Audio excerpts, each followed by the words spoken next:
Online വഴി മരുന്ന് വാങ്ങുന്നവരുടെ എണ്ണം ഓരോ ദിവസവും കൂടിക്കൂടി വരികയാണ്. സോപ്പും ചീപ്പും ഒക്കെ ഓൺലൈൻ വഴി വാങ്ങുന്ന അത്ര നിസ്സാരമായിട്ടാണ് ആളുകൾ ഇപ്പോൾ മരുന്നും ഓൺലൈൻ വഴി വാങ്ങുന്നത്. ചിലർ അവരുടെ രോഗലക്ഷണങ്ങളും മെഡിക്കൽ റിപ്പോർട്ടുകളൊക്കെ അപ്ലോഡ് ചെയ്ത് ഡോക്ടർ പറയുന്ന മരുന്ന് വീട്ടിലെത്തിക്കും. മറ്റു ചിലർ സ്വയം രോഗം നിർണ്ണയിച്ച് ഓൺലൈൻ വഴി മരുന്ന് മേടിക്കും. സൈഡ് എഫക്ട്സ് ഒക്കെ മറച്ചുവെച്ചും ഗുണങ്ങളെ മാത്രം എടുത്തു കാണിച്ചും പ്രൊഫഷണൽ വെബ്സൈറ്റിലൂടെ വില കുറച്ചും ടാക്സ് ഒഴിവാക്കിയും വിൽക്കുന്ന ഈ മരുന്നുകളൊക്കെ എത്രത്തോളം സുരക്ഷിതമാണ്?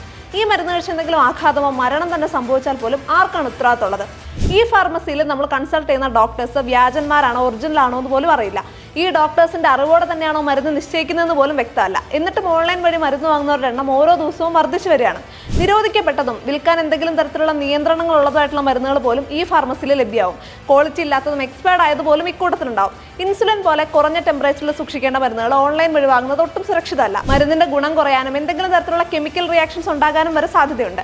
പക്ഷേ വിവിധ സംസ്ഥാനങ്ങൾ കേന്ദ്രീകരിച്ചുള്ള ഈ ഓൺലൈൻ മരുന്ന് വിൽപ്പനയിലെ സത്യവും മിഥ്യയും തിരിച്ചറിയാന്നുള്ളത് ഒട്ടും എളുപ്പമായിട്ടുള്ള കാര്യമല്ല. ഒരു സംസ്ഥാനത്തെ ഡ്രഗ് ഇൻസ്പെക്ടർക്ക് മറ്റൊരു സംസ്ഥാനത്ത് പോയി പരിശോധന നടത്താൻ നിയമം അനുവദിക്കുന്നില്ല. എന്തെങ്കിലും തരത്തിലുള്ള പരാതി ഉണ്ടെങ്കിൽ ബോധ്യപ്പെടുത്താൻ മാത്രമേ സാധിക്കൂ. ഇതുകൊണ്ട് തന്നെ യാതൊരുവിധ പരിശോധനയ്ക്കും സാധ്യതയില്ലാത്തൊരിടമായി മാറിക്കൊണ്ടിരിക്കുകയാണ് ഓൺലൈൻ മരുന്ന് വിൽപ്പന. ഇത് പൊതു ആരോഗ്യ രംഗത്തുണ്ടാക്കുന്ന പ്രത്യാഘാതം ചെറുതല്ല.